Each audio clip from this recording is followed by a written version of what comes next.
back to the Six Side Calcio podcast. Today it'll be myself and Danny. Franche was unable to make it. Dan, what's going on, brother? How are you? I'm good. You, bro? I'm doing well. It's been a long week of Serie A. As everyone knows, of course, we had last weekend's matches. We had a midweek. It was very busy, and a lot of things went down. We got a lot of talking points. It was last night, Thursday, to Friday morning at like 2 a.m. I was like, you know what, for this podcast, it's kind of hard to cover every game. I'm sure Danny can agree. There's like 19 matches to cover. Obviously, Lazio did not play against Torino due to COVID issues and all that. So, 19 games to cover is pretty tough to really give the proper attention to all of them. So we decided, really, we're just going to break down the top 7, but we're going to talk about the results that the top 7 teams had in the last week. So, I guess we'll start off here. I'm going to bring up Lazio quick, Dan. Yep. Lazio in the last week, they lost to Bologna 2-0, and then obviously, like I just said, against Torino, the match did not take place. They're currently sitting 6 points behind fourth. I think you can agree that top 4 is Lazio's goal this season. It should be at least. They're aiming for that. Immobile did miss a penalty in the Bologna match. A loss to Bologna 2-0 is not something a team that wants to come top 4 does. Obviously, it happens. Losses happen in soccer. It's normal. But you got to really try to avoid that. 2-0 to Bologna is not a good result at all, especially if you're considering the long term pushing for top 4. And it's disappointing, really. I feel like out of all the teams, I guess you can say, Dan, stop me if you don't agree, but I feel like Roma, Napoli, Atalanta, and Lazio are really those teams fighting for the 4th spot. Yeah. And, even Juve too are not mathematically or by any means safe. And they can also drop down to, like, if they have a massive slump, they can also drop down to 5th. But at the end of the day, I think they'll make it top 3. And again, it'll be Atalanta, Roma, Napoli, and Lazio battling for 4th. But I have a good idea that maybe it could be just Roma and Atalanta down the stretch making it to top 4 if teams if Napoli play like they have in the past, or if they just keep dropping points, which like they did against Sassuolo, but we'll get into that later on. I just think those are the 4 teams that are going to be battling for 4th place, and it's going to be very interesting to see what the standings look like coming to the end of the season. Yeah, definitely. I think if you had to decide between Lazio, Roma, and Atalanta, and Napoli, of course, I feel like Lazio is probably the least likely to make top 4. They're 6 points behind 4th place, and they're too inconsistent. Lazio. I feel like against the bigger teams they play pretty well. Against the Juves, the Napolis, they murdered us, unfortunately. Atalantas, but when they play the smaller teams, Lazio seems to slip up quite a bit and quite too often for a team that's going to come top 4. So, that's all I really got to say about them. And kudos to Bologna. I think they're now 4 games unbeaten, if I'm correct. Don't quote me on that, but I think they're 4 games in a row unbeaten now. Going into that match at least. There's still another game we got to talk about, including Bologna later on. But it's a big result for Bologna, and it was nice to see Mihalovic on San Remo with Zlatan. That was nice to see last night. So everyone loves Mihalovic, and it's glad to see he's doing better. And kudos to Bologna for getting the result. Now, Dan, Napoli, right now they're currently sitting 5 points behind 4th. They have a game in hand against Juve. Take it away with Napoli Benevento, Napoli Sassuolo. What do you think about those 2 matches and Napoli's chances? Napoli versus Benevento, it was a good match for Napoli. They got the big 2-0 win. Could have been even more, maybe 3 or 4-0. Napoli did have a goal disallowed due to a confusing rule that I'm still confused by, but at the end of the day, they called it offside, and it was offside. It was a good 2-0 win. Just one thing I didn't like was Gattuso not taking off Koulibaly early on, because he did get a yellow, and that did turn into a red card later in the match, like close to the end of the match, for a tackle on Letizia. It wasn't the tackle that Koulibaly should have made. Personally, I think he could have avoided it, but I think he was just pissed off because he did miss a chance earlier prior to that tackle. So it was a good 2-0 win. kept a clean sheet, which I love to see. And then we head into Sassuolo. It was a very entertaining match if you were a neutral. And I think you could agree on that. It had everything you wanted except for a red card. 100%. And we started off very good. Insigne scored a beautiful goal, but then they called it offside, which personally I didn't like the call. I don't think it was offside at all, but they called it. You can't do nothing. It's the rule, and I think they should just change the rule personally for offside because it's so much confusion. And then Sassuolo get the first goal with Maximovic away. He had a terrible first half. Probably one of the worst players on the pitch throughout the whole match, but terrible. But then Napoli battled back, tied it up at 1 apiece. Beautiful goal by Zielinski, who's been very impressive as of late. And I think he's easily our best midfielder this season. He's been very good for us. And then Sassuolo make it 2-1 right before the half. Caputo penalty. He won the penalty, and Berardi put it away nicely. And then Napoli showed their class. They came back to tie it up at 2-2. And then it was just a very entertaining match. Napoli got a late penalty from Insigne. He tucked it home beautifully. A beautiful penalty he took. And you think the game is done, dusted. All they had to do was simple throwing down the line. The game would have been over. But no, typical Napoli fashion. They found a way to blow the game. Bakayoko tried megging, I can't remember the Sassuolo player he tried to meg. And then Manolas absolutely had no business doing, I don't know how he put himself in that situation. Terrible defending he had. And he won. He gave Sassuolo a penalty at the end of the game, which they did put away, and the match ended 3-3. Those were 2 key points that we dropped, and we needed those points to maintain the top 4. And you can't be doing that you can't do that against a team like Sassuolo, especially that you came back 2-1 down to make it 3-2. Sassuolo are pissed off.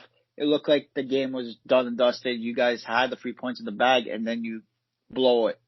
For me, Napoli, they got to focus now on Bologna, because Bologna are no slouch.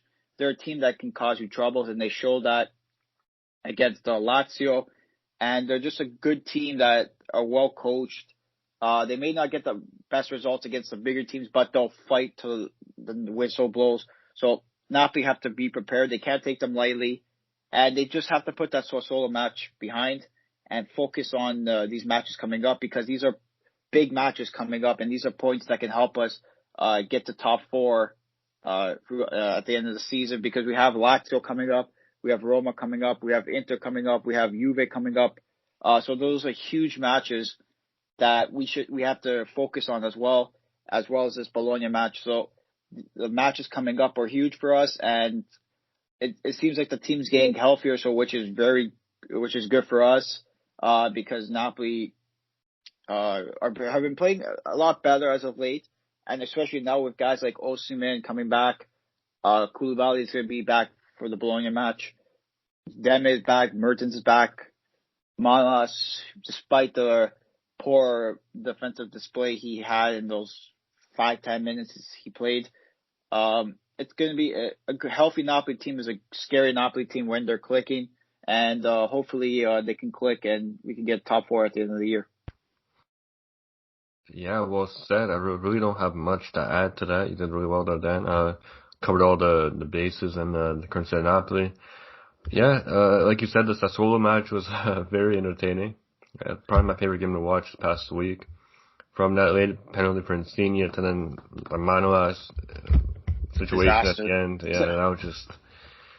Because I don't know if you remember the time in the game, Dan, but you were probably so focused on what's happening, but I think it was like literally 10 seconds left in the match. No, the match was literally, it was in the 93rd minute anyways.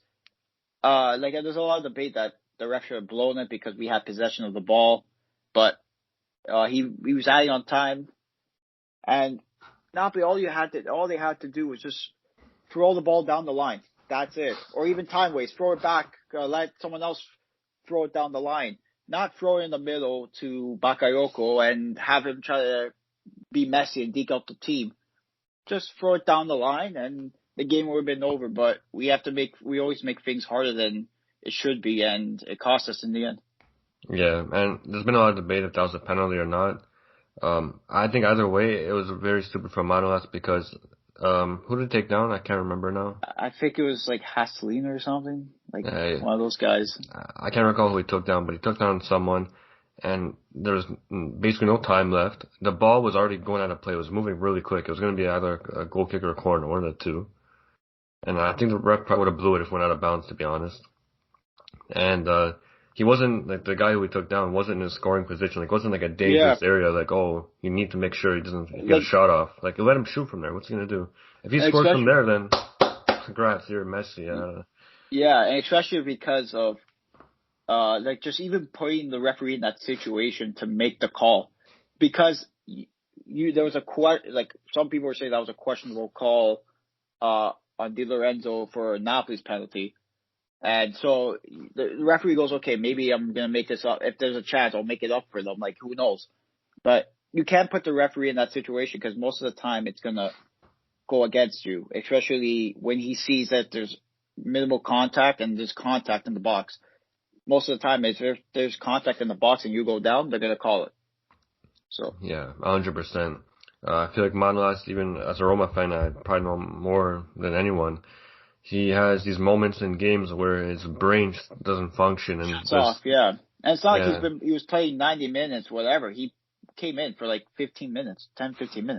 Yeah, he's always had a lack of focus, and he seems to turn off his brain in important stretches in the game, and it can cost your team. With us, he had plenty of errors. He's a very frustrating player to watch. You see flashes of really like brilliance. He's quick. He gets back, make a tackle from behind, make a big challenge, and then 5 minutes later he'll go cause a pen or he'll go get a red, or he just some things he does really annoying. And when Roma sold him, I'm sure Roma fans who are listening right now, we can all agree we're all very happy about that. The price that we got for him, 36 mil plus Diawara. Well, it was actually 23 mil plus Diawara. But yeah, we're happy with that. But yeah, Manolas, I think Napoli, he's not like a garbage player. I'm not gonna say it's terrible, but he does make mistakes where you can't rely upon him all the time, and I feel like maybe center back is a role that Napoli need to look for in the summer.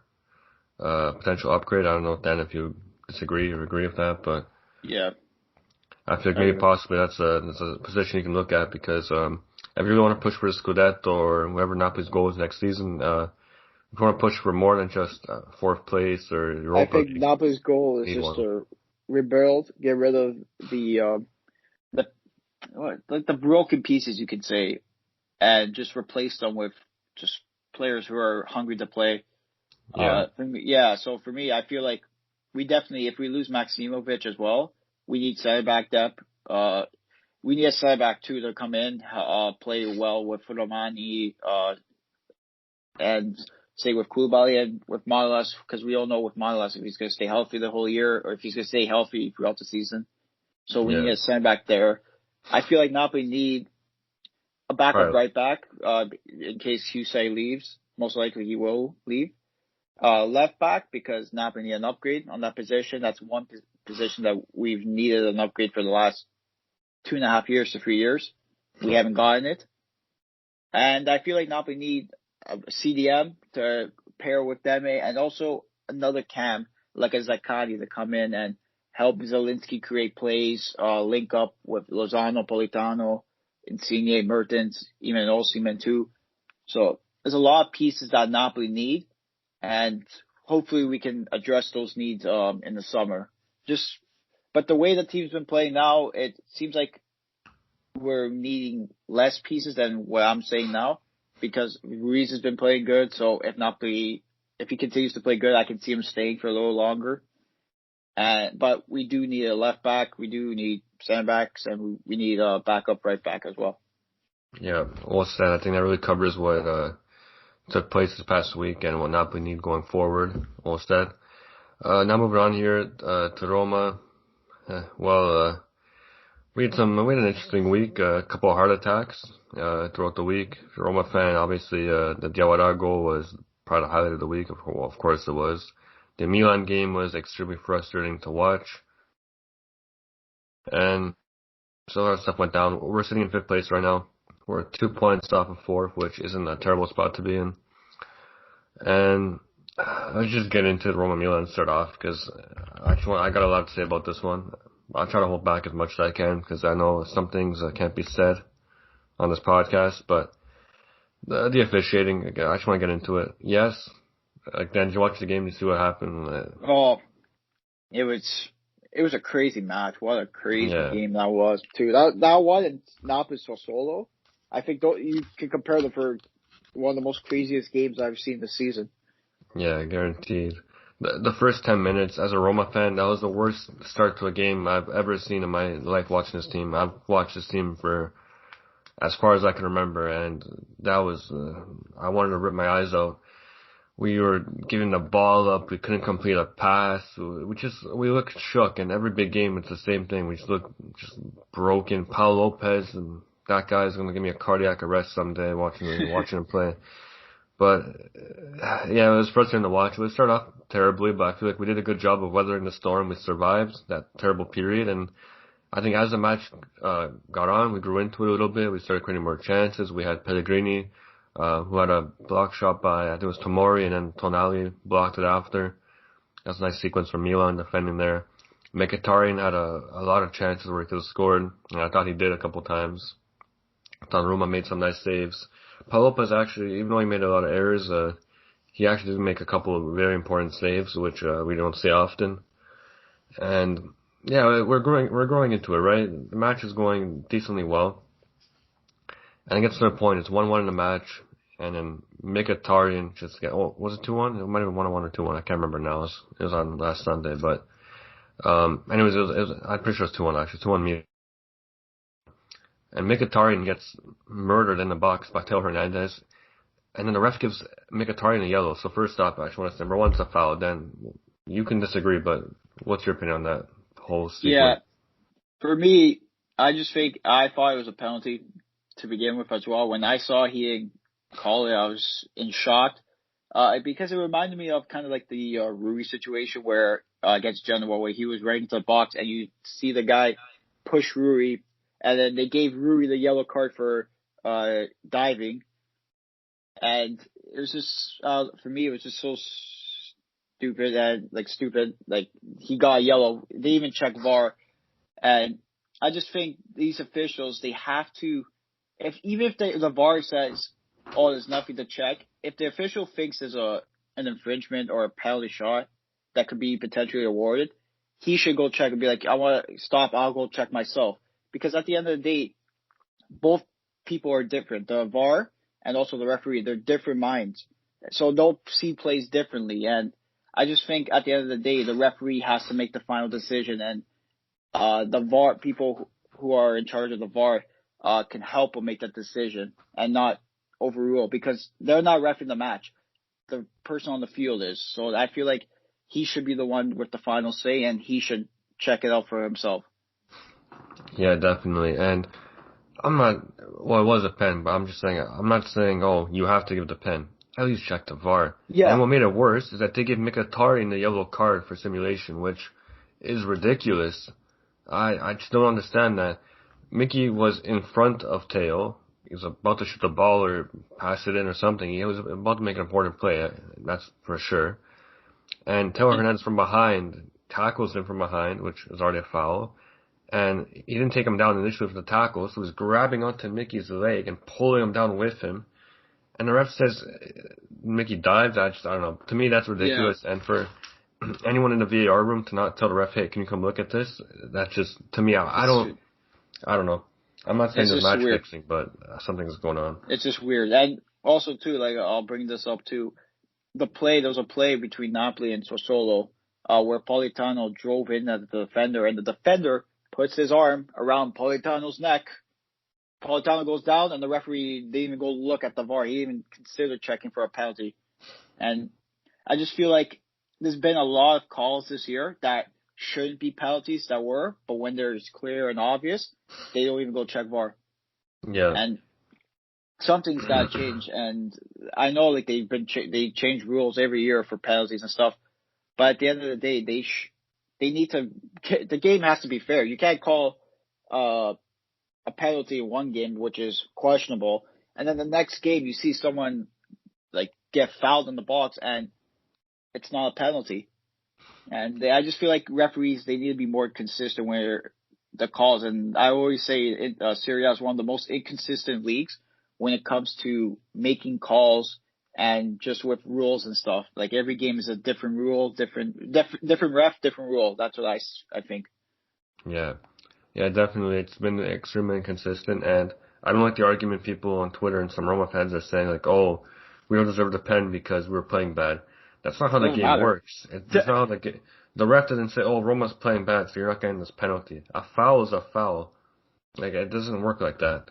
I don't care how bad we're playing, we still deserved a fair chance at winning the game, and to me, we were received that by the ref, and I'm not asking for a pen every game like Milan gets, but I'm just asking for a VAR check at least. Yeah. Yeah. To be fair, just to check the VAR. Like I'd be more pissed if they don't check VAR and we see. But if they check VAR and they say it's not a penalty, whatever, I'll suck it up because at least they checked. But when you don't even check, when you don't even go look and check, how can you say, oh, it's not a penalty if you don't see it? But everyone watching the game sees it. Everyone in the monitors room sees it. Like, I just feel like they gotta change something with the rules. It's ridiculous. There's even a play where I think it was Veretout was on a breakaway and then he was the last man. It might have been Kessier. Someone pulled him down. They didn't even show replay on the TV, so I can't really comment on that. I didn't really get to see it properly, but you could even talk about that one. There's a lot of things that went down, and this referee was horrendous. Guida, I have no comment on him anymore. It was horrendous, and I just want to move past it now. But yeah, Milan picked up the 2-1 win over Roma, and Roma also had the match against Fiorentina in the midweek. Going into it, I'm sure every Roma fan can agree once again, we were all very nervous. We know our past, maybe in the last 5, 6, 7 years, after a devastating loss, we usually come back and we fold, especially in the midweek game.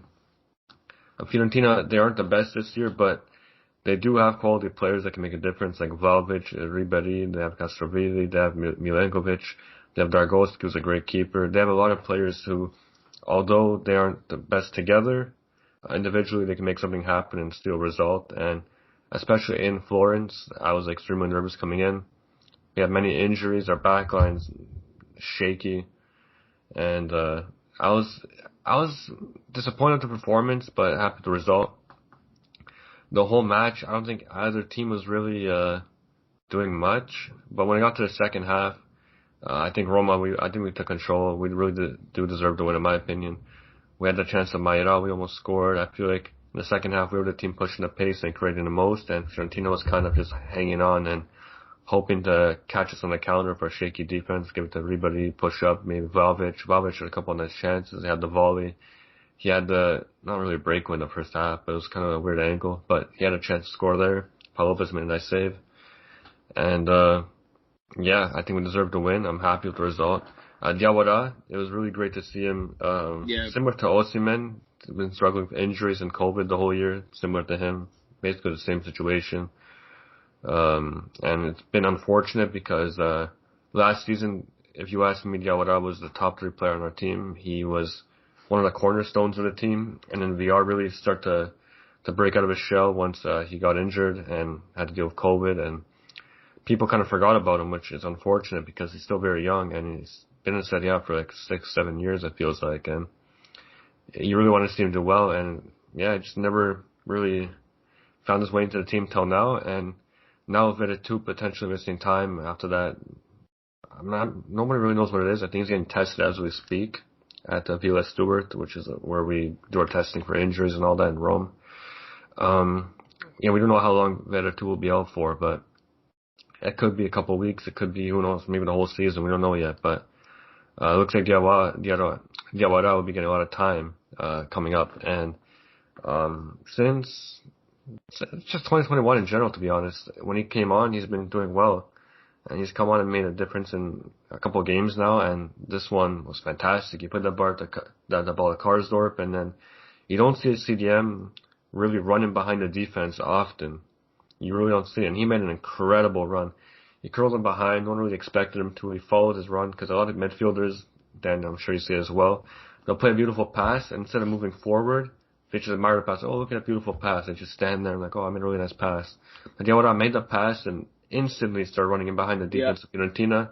He caught them from behind. No one saw him coming. He went in between, I believe it was Milenkovic and it was someone else. I can't remember now, but he ran in between them. They didn't expect it. And he put it away. It was a great run, great pass to Karsdorp, great ball in by Karsdorp. And that really changed.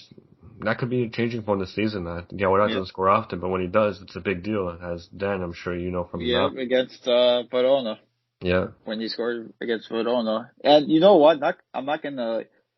And the funny part was too, the same scoreline that happened with. Oh really?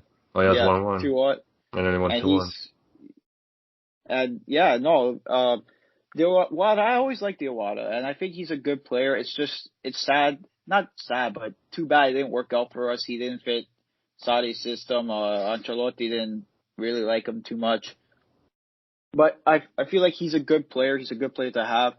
And I saw a few reports that Roma were about to sell him in January, but I don't know how true those are. But it's good that he stayed. Roma kept him because he's a good player. He's a player that a lot of teams would like to have. Maybe not the top four, but teams like Roma, Napoli, I definitely would like them back. I feel like he's a good player. He's maturing into a strong player as well. And he's just a player that when he scores, it's the biggest moments he scores.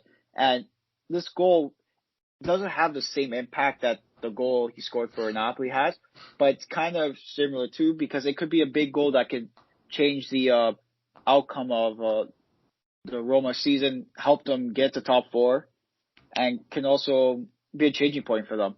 And who knows now that if he scores, who knows, especially with Virtud out, if you're going to see a lot more of him in the upcoming weeks.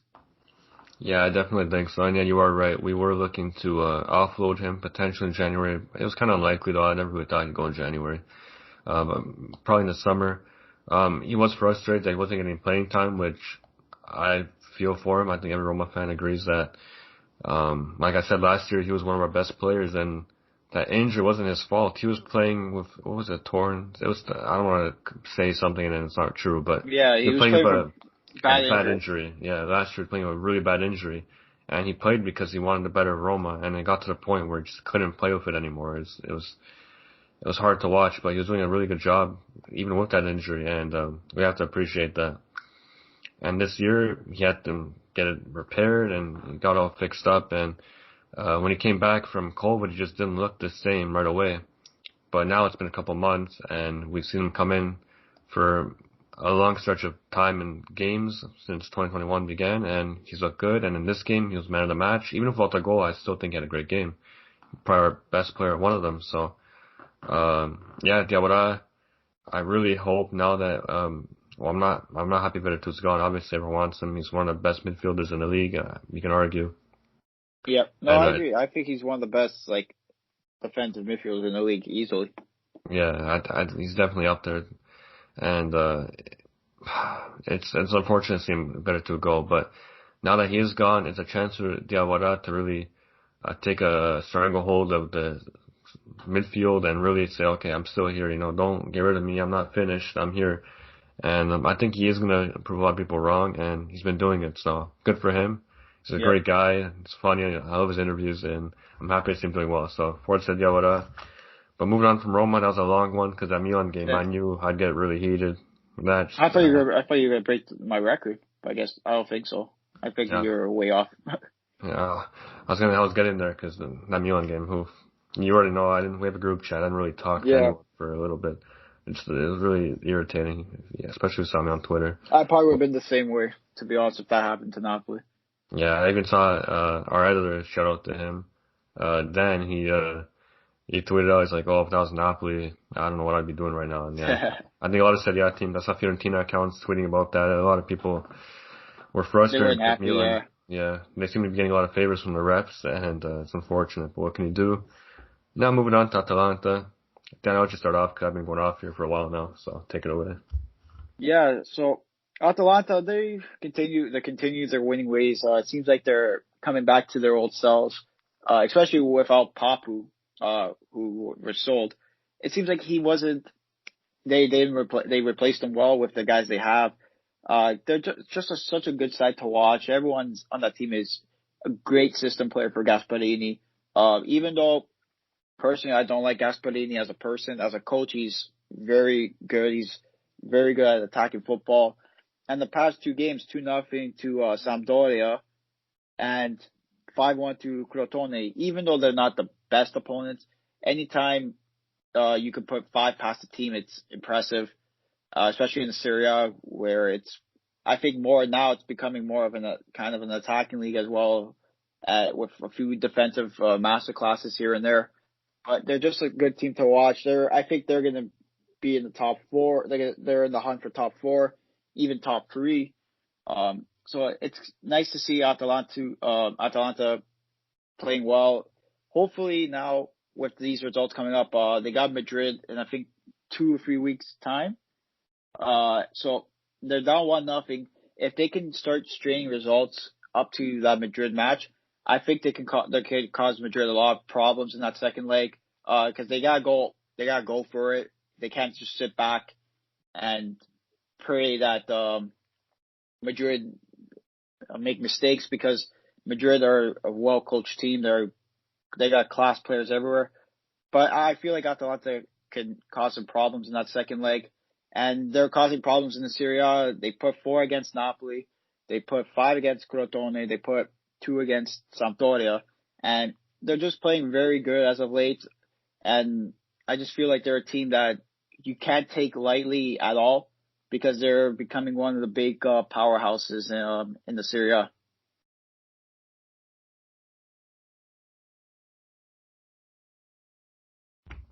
Yeah, definitely. Atalanta, I feel like out of all the top teams, I feel like they're maybe the most equipped to come top four. Yeah. They've been doing it for a couple of years now, and I feel like they're the most consistent out of Milan. Oh, no, sorry, not Milan. Roma, Atalanta. I'm not Roma, Napoli, and Lazio. Lazio, yeah. And yeah, they have a great team. Muriel has 15 goals and He's been 6 playing, assists. yeah, he's been playing lights out. I've been liking the way even Romero's been playing defensively. Seems like he's starting to develop as a solid center back in the league, who can pop in a goal here and there. Pessina too. He's a guy you have to look out for, because he can pop in a goal here and there. Very good player in the midfield, and also Gosens, who easily can say is one of the best left players on the left, and the players in the league. Can attack, plays solid defensively, and he's just a guy you have to mark him all the times, because he can pop in a goal here and there. And even Malinowski too, I've been very impressed with him this season. Oh yeah, definitely, yeah. And I feel like he's very a good midfielder, great signing for them. And Atalanta seem to find these gems in these smaller leagues and develop them into very good players.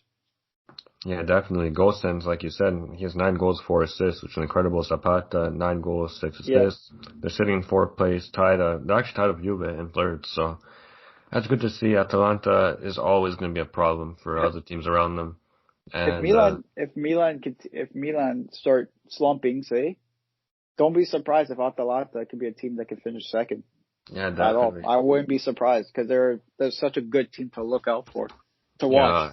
Yeah, 100%. I feel like the only issue with Atalanta is similar to Lazio. I feel like against a smaller team, sometimes they either murder them like by a big scoreline, or they just lose 1-0 or 2-0 or something. But I don't know. I feel like, in my opinion, they're probably the favorites to come fourth out of Roma and Napoli and Lazio. I feel like Lazio and Roma, Napoli and Roma kind of the same thing, where one game they look amazing and one game they look horrendous. Yep.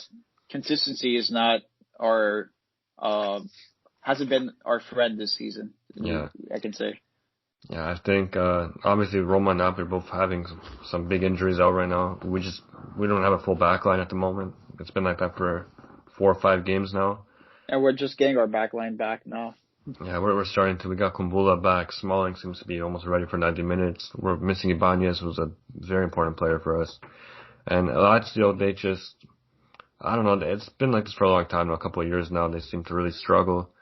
The only time where they really look dominant, or where I was like, oh yeah, they're making it for sure, is last season, where they actually almost won the scudetto near the end there, but then they fell apart very close to the end.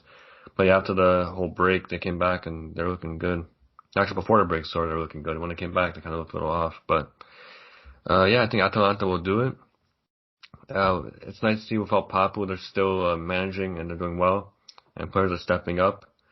And one thing I've always respected about Atalanta is that they don't have one guy who scores all their goals. They have like The four whole or five 11. guys Yeah. with like almost 10 goals each. So yeah, I think anyone who starts for Atalanta could score a goal. That's yeah, how exactly. good they are. Even guys like say Romero, he's one of the smallest center backs in the league, but he can win. I think he has one of the most highest like header ratios or something, like aerial duels or something. Like I could be wrong, but he's not too bad in the air compared to like the other guy, like some other center backs too. Yeah, it's really incredible. So credit to Atalanta, and they're always a great team to watch. And yeah, I think Dan kind of agreed there. They probably have the best chance out of the teams I mentioned. Moving on now, Juve, they drew Verona 1-1, and also they played Spezia, and they won 3-0, which is a big result. With Juve, I think Chiesa's been stepping up as much as I don't rate him as a player when it comes to diving and all that. He's been stepping up for Juve. Ronaldo seems to really be doing well this year. He's scoring every game, it feels like. Only thing with Juve, injuries are really hurting them, and I think it's what's preventing them from winning the scudetto again. Yep. If you look at their injury list, they have guys like, off the top of my head, I think Bonucci, Chiellini, Quadrado, Dybala, De Ligt, Frabotta. Bentancur got COVID recently, and Artur is also out, and could be out the whole year. We're not sure yet. But they're sitting in third place right now. They have a game in hand against Napoli. I think they're doing well for what they're dealing with, but I think they have like 6-7 guys out, so that's never gonna benefit you. And they haven't really had Dybala at all this year, it feels like. Chiellini's on and off the injuries. Bonucci hasn't had too many injuries, but it seems like it's starting now. Yeah, what he has, it keeps him out for a while. Yeah, so it's tough for Juve to really battle without these important players, but they have so much talent on their team that it doesn't really matter because their bench is worth more than most people's starting lineup. So I think it's really helping them maneuver through these games. I think their midfield is probably the biggest weak point of their team, even when they are healthy. Yeah, I think it's been a weakness for them for a while now, like for maybe the last 2 years. 3 seasons. Yeah, 2-3 seasons. It's been tough. And yeah, the result against Verona, I kind of had a feeling. Verona's a very well set up team. Juric does a really good job defensively as always. And they got a draw, which didn't really surprise me. The Spezia game, the first half, they really struggled, but I feel like Chiesa, Morata, guys like that really changed the game. They just changed the game, yeah. Yeah, so having those guys is always going to be a benefit. And Morata's had a great year, so I think it was a pleasant surprise for Juve fans. They maybe expected him to do well, but I don't think anyone expected him to do this well. No, Putting up incredible numbers. I didn't at all. Me neither. I think he's one of those guys where he only plays good at that team, and it's really showing that because he went to teams like Atletico and Chelsea and really didn't do much, and even Madrid for a bit. He's on and off there, but at Juve it really seems to be his home, and yeah, he does well there. So credit to Morata. Juve, I don't think they're going to win the scudetto. If I'm being honest, I think these injuries are going to be too much to handle for them. It's really tough for any team to deal with injuries, especially with this many, and they're all important players, so they're always a threat, Juve. It's hard to count them out. In the past, people have counted them out and they just shut everyone up, but I don't know. This year will be really tough to overcome. Yeah, I think this year might not be their year. I think this year is either, most likely, I'm going to say Inter are my current favorites to win scudetto. Milan are still up there, but I think it's very hard for Juve to come back to win the scudetto, but who knows? It's still a long way till the end of the season, and it's a big match. A big match is coming up for Juve as well. They have Napoli coming up. They have, I think, Inter, coming up soon. Lazio this weekend. Weekend, yeah. Yeah, so there's some big matches for them to make up those crucial points that they need if they want to win the league. Yeah, definitely. It's tough to be a Juve fan, but you can't really complain when you've been winning every year for the last decade. So, yeah, I know we both agree that it's gonna be tough for them to do it. You never know, but it's looking like Inter are running away with it at the moment. But moving on to Milan, obviously we already talked about Roma-Milan. They got 2-1 win over Roma, and they also drew Udinese with the most ridiculous handball I've ever seen in my life. It's obviously a pen. It's a penalty. I don't think anyone's gonna question that. Actually, I don't know, man. You don't know? I don't know. Oh no, sorry, it's soccer, not basketball. Yeah. Look like he was going for a slam dunk. I'm not going to be honest with you. Yeah, that was the craziest handball I've seen in a while. It looked like he was practicing for beach volleyball or something. Cause Maybe he how's was your trying. hand end up there? Yeah, maybe he's trying out for goalkeeping if Musso leaves. Yeah, for real. That was just ridiculous, man. I haven't seen something like that in a while. One of the biggest. I think that's the biggest brain fart I think someone had this season. Yeah, for real. He was gonna punch the ball. It looked like, I don't know.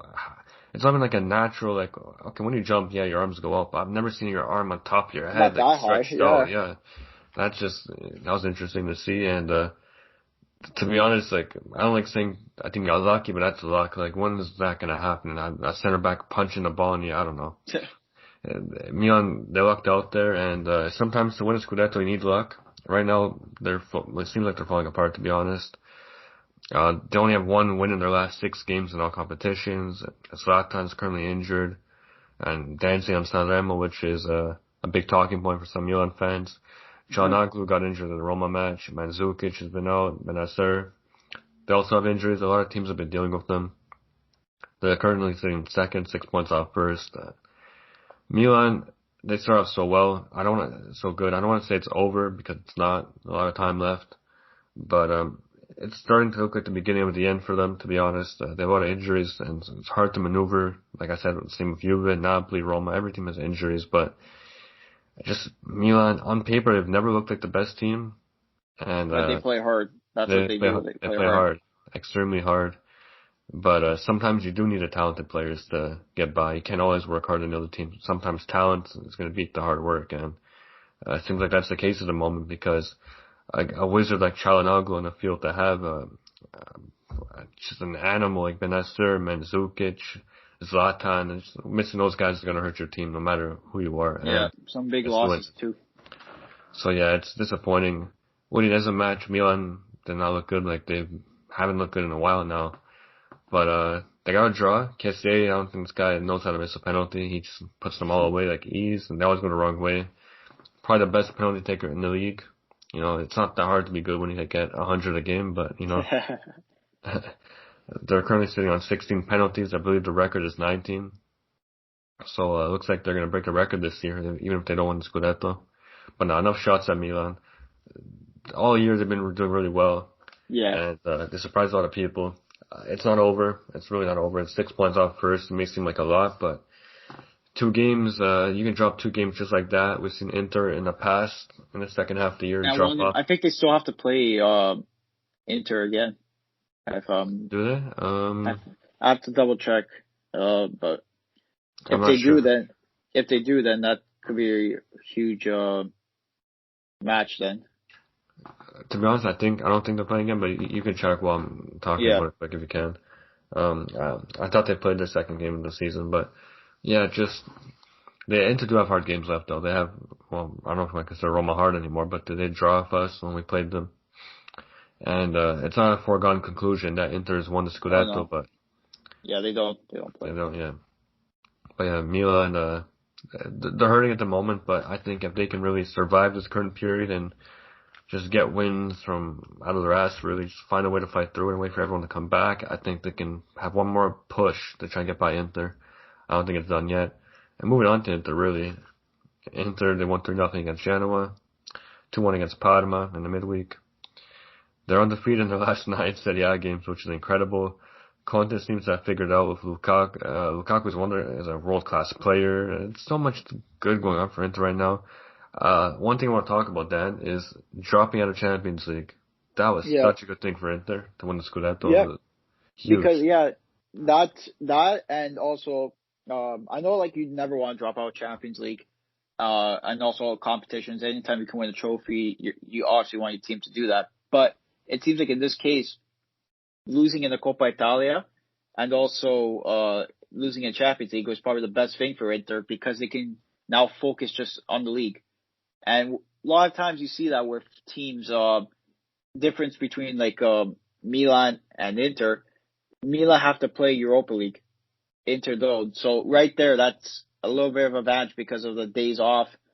For Inter, they only just play the weekend games, and in the case if they have to play the midweek games, they don't have to focus on two competitions at once. They could just focus on winning the league, and that's it. And like I agree, I think it's the best thing for them losing in the Champions League because now they have the best chance to win the scudetto, and it's in their destiny. It's not they don't have to say, oh, but we have to focus on this. We have to rotate guys.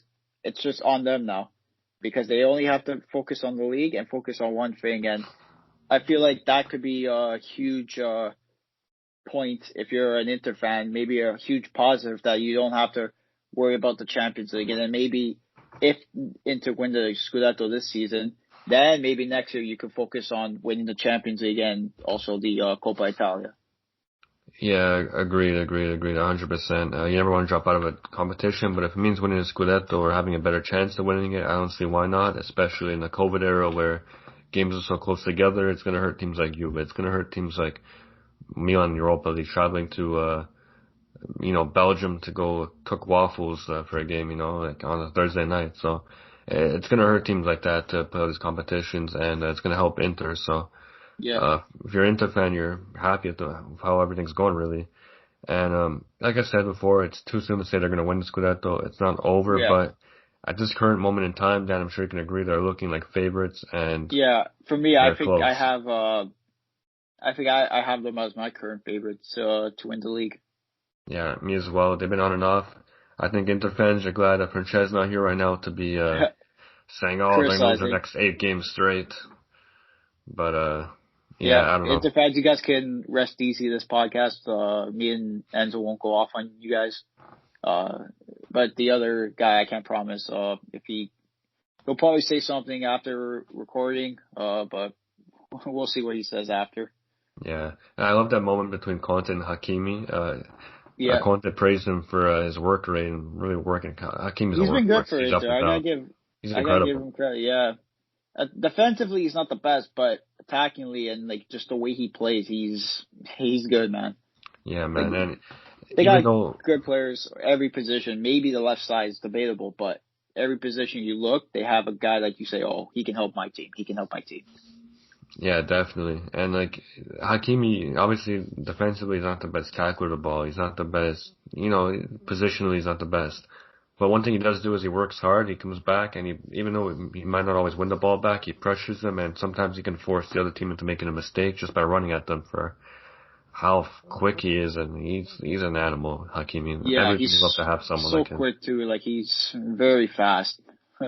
Yeah. Good luck catching him in the race. Yeah, for real. Credit to Inter. They built a strong team. There were questions early on.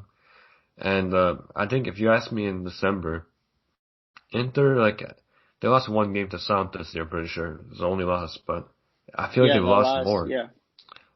Mid-season, it didn't feel like they were doing as good as they were. Just when I watched them, I don't know.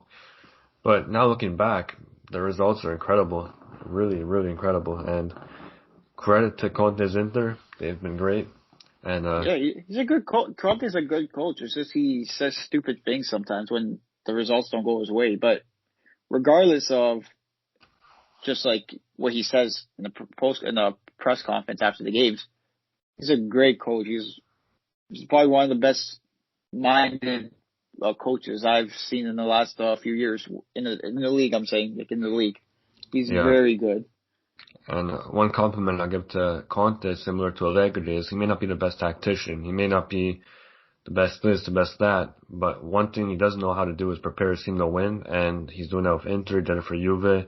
He did it at Chelsea, with Italy. He knows how to win. And you know what? That's all that matters at the end of the day.